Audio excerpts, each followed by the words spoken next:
Hi everyone, welcome to the Fete meeting on the 13th of October. Before we start the meeting and we let you know who's around the table, we shall start with our opening prayer, and before we do that we'll start with the sign of the cross in the name of the Father, the Son and the Holy Spirit. Be patient, things are changing for the better even though it doesn't feel that way. Nice, short and sweet, and very personal for what's been happening around the place lately. So around the table, Antonia Hanlon, PNF President, Bron, PNF Assistant President, and also on the Fete Committee. Kathleen is Secretary, and yes, Secretary. Jess Reavers, College Communication Officer, Helen Farrelly, Middle Years Head of School, Graham Mertens, Principal, and Paul, who is was doing the rides for the Fete. So welcome everyone. We shall get the minutes of the last Fete meeting, which was on September 9. We'll just quickly go through them. Business arising from the last Fete meeting was there was a suggestion to change the Fete theme. We were making a decision on that at this meeting.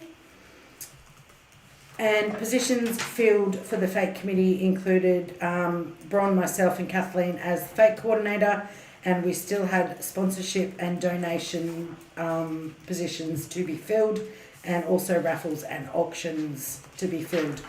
In general business of the last Fete meeting, there was the big $1 million question of will the world be back to normal for May next year to hold our Fete. Watch this space, that will be brought up in the agenda of the October of tonight's meeting. And there was also a point that between the September meeting and tonight's meeting, discussions were going to be had with BCE and local councils, as well as the PNF and Fete exec, to decide what was going to be happening with the 2021 Fete. So that was the general that was the minutes from the last meeting. Can I have someone to accept them, please? Thank you, Bron, and someone to second. Thanks, Helen. Moving on to the agenda for tonight's meeting. Apologies, we have Anthony. Minutes from the last meeting have been accepted and seconded. New business, the Fete 2021. I'll give a brief chat, and then I think I might hand over to Graham, who can chat some more. Yeah. In the last week, I have made contact with BCE, and unfortunately, with the world situation the way it is due to COVID, they are not certain on what guidelines and or rules will be coming out for the 2021 Fete.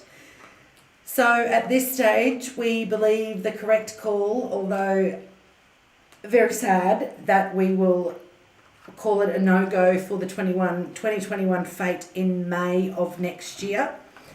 The government rulings, the new roadmap for COVID-19 came out during the holidays, and although it did say that large outdoor numbers were allowed to be at a maximum of 1,000, that is still not going to be anywhere near big enough to hold a traditional St Augustine's College Fete. And as of December 1, I believe those numbers were only increasing to 1,500. So we're out on a whim in the hope that numbers will increase, triple and then some before May. And I think that's a lot to ask a committee to put their blood, sweat and tears into the first 3 or 4 months of a new year, to only have to make the decision in April or March or April that we can't have the Fete. So I think as much as the decision is very sad, we've got bigger things to look forward. We've got other things to look forward to in the new year, which Graham will touch on in a moment. But at this stage, the Fete, as we know it, will not go ahead in May of next year. Yeah, thanks, Antonia. I guess the media over the last week or so, if you're looking what's going on in Europe and America as they're entering their winter period, that this pandemic is relentless. So although we have goals of the end of the year and fresh starts and things like that, this virus certainly doesn't think that way, and there's been some pretty ordinary statistics coming about. So with regards to the Northern Hemisphere as they enter their winter period, I'd almost kind of start looking at that for us next year, as hopefully as we go through summer the conditions will be a lot more friendlier, and hopefully throughout Australia numbers stay low. But I don't think we should underestimate the winter periods. We're doing a great job, but a fate-based activity in the jaws, or as we approach winter, it would not basically be allowed under the current conditions. And just to give it all some perspective here, we're actually still in the process of trying to organise a Year 12 graduation, which will have complications around it for this year, as we only currently have 3 or 4 cases in Queensland where we know where they are, but it still is very difficult to run that event of a set number of people. So a fete, and this is where it works against us. Our fete is very popular, and we get lots of visitors, and we get lots of people that want to come to this event in our community. So it's almost like the fact that it's big works totally against us. But Antonia's thought of an idea around a marketplace. That's something that we probably could possibly contemplate for earlier stages of 21, keeping away from colder periods, and probably you'd have to set a set number of tickets for it in an outdoor setting. So I don't know if, and I know Tony's very passionate about this possibly being our alternative fete activity for next year. It'll be a tough one, like who do you sell the tickets to?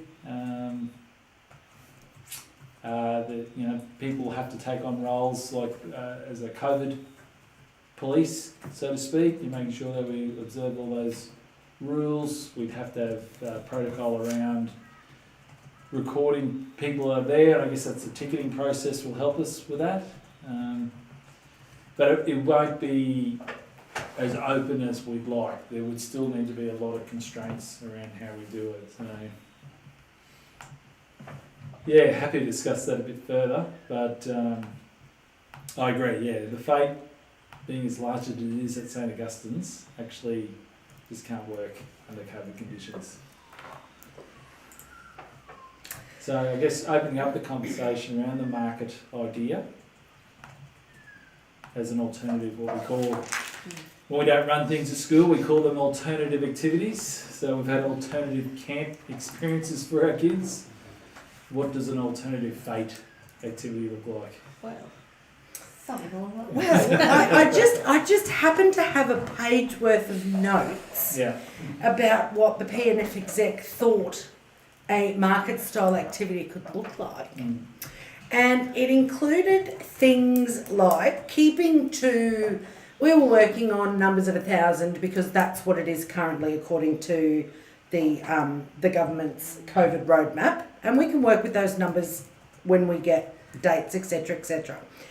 We were thinking along the lines of having stalls, and we thought our first port of call would be to put it out to the college families. Did we have any mums or dads that had a stall or a business that they would like to hold a stall at the college markets? Things like, what did we have down there, Bron? We had Tupperware. Does somebody crochet tea towels? Does somebody make bath bombs? Those kinds of stally market stalls So that you would see. Like the good riddance products and things Yeah, like yeah, scrunchies, hair clips, those plants, those kinds of, necklaces, those kinds of things. that. Similar to the Orion markets that they Yeah, have down there, like yeah. those kinds of stalls. And then we also thought about hunting down the local honey man and the popcorn man, who's also very popular at the local markets. There's quite a few jam and chutney people that go down to Orion, and they're also very popular. We were also thinking of having a P&F stall to get some of our excess Mother's Day stock out of my lounge room. So That would be really nice. Matthew D just commented on the YouTube. What about wood products? Wood products. Yeah. Would love Yeah. to have a look at, what wood products and that sort of thing. Absolutely, those kinds of things. And then we also thought food vans. You can't go past hot chips, a dog and a burger. Churros, coffee, cold drinks. We thought we might offer that to the Confra Cuisine group because they'll be missing out on, They can always have a head start of They can al- fundraising yeah, for when they of course can they- go of back course to they can. Confra. That would be, Yeah, it's unlooking yeah. likely they'll go ahead next year. And we've also got our wonderful supporters of the Fete, which are our twisted potatoes. People that come, our fruit salad and yogurt stall kind of thing. And we also thought about having a couple of rides. We didn't want rides to be the main event, but we thought maybe 4 rides to suit. And possibly look at doing multiple market day or night To keep numbers down. and target it to junior years, early years, your middle and senior, so then your rides could also then work around those ages. Mm. Are you expecting the students to come? Because they do come to the Fete in droves. Yes, they But do. what you've described so far, apart from a couple of rides, Yeah. is not what Not I so would much. imagine appealing to I think my gang anyway. what we had thought was like a mini twilight market from Yeah. like 3:30. So then you'd have some of the parents who are coming collecting kids, they would have the kids here with them still. And then you've got the parents that come later on who have come home from work Mm. and come along, maybe not with the So kids. it's more of a parent thing than a Yeah. kid thing, by the sounds of it. Trying Like, to me, like working with Yeah. teenagers, what you've Yeah. mentioned so far Yeah. isn't going to get you a won't teenager see in the the door. teenagers as much. And No. we had spoken about that, Mm. keeping the rides more catered for the littler kids. Mhm. And also, the more rides you have, especially for teenagers, the more will come. The more Which kids means will the come. numbers rise, and we've got to try and Mm. keep that. Like, if you've got more teenagers hanging around the rides, you've got less adults being able to come in and Mm. look around the markets, which is Mm. kind of what it's about as well. Are you going to do the family barbecue as well, or is this in lieu of? Well, we get approximately 600-ish at the family barbecue. That is under the current numbers, and that will, I believe, that is a college decision Mm. because we need to be guided by what you're guided by, which is BCE. There's a lot of events, and it's a lot to go I to. was going to suggest, is this your welcoming Mm. event as well? Mm. You combine the two together Mm. because you're going to run out of time. You are. You will run out of time. Mm. Especially if you want it in the warmer months. Yeah. Mm. Trying to avoid the colder. If you're going to run those 2 events Yeah. in term 1, let's face it, by the time you advertise the market and get people to understand what you're trying to do, you'll need half the term at least Yeah. for people to It's understand. not a bad thing to like combine the two. Yeah, because as soon as you encroach in, because it all kicked off for us, we had hundreds of people with COVID-19 in March. Yeah. Yes. Mm. Now, Yeah. I know we're smarter, I Yeah. know we're smarter than Yeah. the way we do it, but the seasons start to change a bit. And if you're willing to do it late February, early March, you might sneak it in under more ideal conditions. Yeah. It's your team. Because what would be devastating, as soon as it spikes, it's off. Yeah. Absolutely. And you know, you could have obviously the disappointment and sadness of it, but you might have financial outlays that you've Yeah. put into place. So this kind of stuff's risky. We're even talking about camps next year. Mm. should we go ahead with it knowing we're going to lose deposits? Or do we make the decision now? I mean, their decision we've got to make in the next month or two. I think it's the goodwill of parents that are helping and teachers that are getting on board too. To have two events might mean that people just automatically go, oh well, I'll go to the barbecue and I won't bother with that. You know what I mean? Just it's too close together. Whereas I think one thing means people will focus on it and join in that. I think And we two could could be just minimise spreading yourself a bit thin. this. And you could split your crowd too, Yeah. which might be good, but it just people will pick one or the other. Yeah. Where if you want this to work, Yeah. You can have a Definitely new parent consideration. thing. You could say if you're a new parent, you come up and say hello at the PNF. We'll give you a voucher for something. Yeah, you know, we'll give you a bucket of chips for free. I don't know. You know what I mean? Yeah. Something that would get them to come and meet you guys and chat with us. I don't know. I just think you can end up stretching everybody a bit too far, trying to do it all. And then if you've catered for both and it's cancelled, you'll have sausages lined up in your it'll make the packets of chips in the hallway look nothing compared to The chips are long gone. It's now just Yes, Mother's yes. Day. yeah, Mother's Yeah, Day it's just comes. Mother's Day stall that's taking up half my house. Although it smells rather delicious, my house. Thank you, Mother's Day stall. But that is a good idea and something to Yeah. think. Yeah, don't spread yourself too thin. It's probably what it. We've got so much We energy, have- Helen. We've got so much energy. We had thought that as well because it is a lot to organise and Yeah, it is. Yeah. manpower is not like it normally is. Correct. The market idea is very much in the early stages. As with all good PNF exec decision, it was made over a apple pie and a iced chocolate at McDonald's. It's where all good decisions are made. So we can definitely have more conversation around that to see it come to fruition in the new year. So I don't mind having another apple pie. So I think all those ideas are great ideas, and we can definitely work with them. If you can, I was just looking at the calendar there. The 5th of March would be the end of week 6. Yeah. I think just in time before we might get some changes in weather.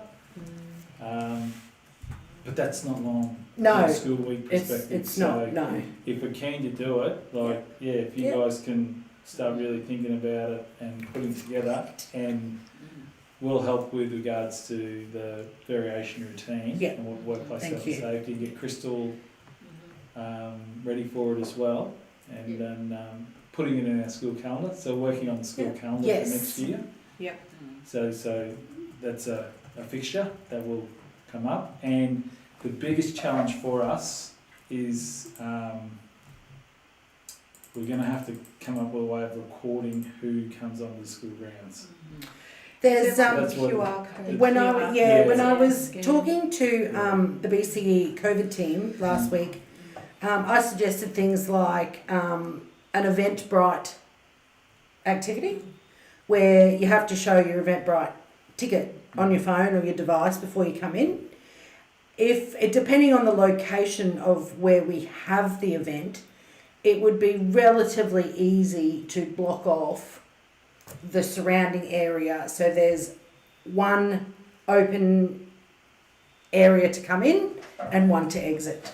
So there wouldn't be multiple entry points, and that can be done with temporary fencing, bunting, teachers or parents with loud voices, all of the above.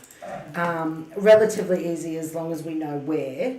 And once numbers are hit, because when you look at putting together your COVID safe plan, and with the current numbers being 1,000, it's 1,000 on one day. It's not 1,000 between the hours of 10 and 12 as your first sitting, and then another 1,000 between 1 and 3. It's in a 24-hour period. Yeah. So that was something interesting for me because I didn't actually realise that's what it meant. So yeah. All right. But, you know, we can still, and those conditions might change a bit over the Christmas break. Yeah. They might go to 2,000. So, but you still can get your bare bones of what it looks like. It's just be conscious that, Yeah. you know, if you're bringing in vendors, I think be open and honest and say, look, it's 1,000. They'll know it. You know, obviously we'll follow the government roadmap, so they'll understand. That's but it right. might drive their decision making. It might still be a saviour for them because there might be many events going on. That's right. Yeah. I think it's a Okay. great idea. I think it's a great alternative fate idea. It'll push us a bit with keeping it safe, but like I said, we're well rehearsed after this year. Yeah. I think people There we go. are hoping for something. I think people are ready. I think people are ready and wanting to attend something in an environment that they are familiar with, and for us, that's the college. You know, parents have been able to come on site. Meetings have been reduced and or cancelled. Camps, as far as college life. You know, even as far as students haven't been having as many sleepovers or catch-ups or, amongst their friends as they were used to. So things are definitely, changed a lot. So let's work with what we've got and what's upon us now, and we'll do our absolute best to get this happening for 2021. Before I forget, I would just like to thank everybody who has volunteered for the Fete Committee and to be a volunteer through emails to the P&F Committee. We just have a question from the Hendersons. Yep. Would you need to hire a cleaner to disinfect regular touch points? We do make contact with our college cleaners.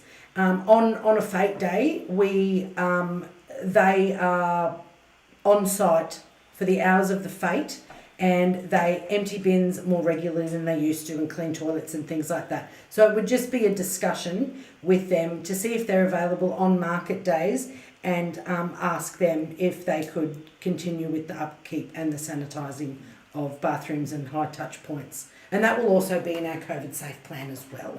And yet, during the event, there would be a cleaning team regularly going around. That would, as Antonio said, that would have to be part of the COVID safe plan. So, although we've discussed a lot of great ideas tonight, but it's interesting, something like the rides, I'm curious about what the cleaning mechanisms of that is and can they still do it. So, we don't have that information tonight, but there would be very stringent cleaning, ongoing cleaning during the event. Yeah. Absolutely.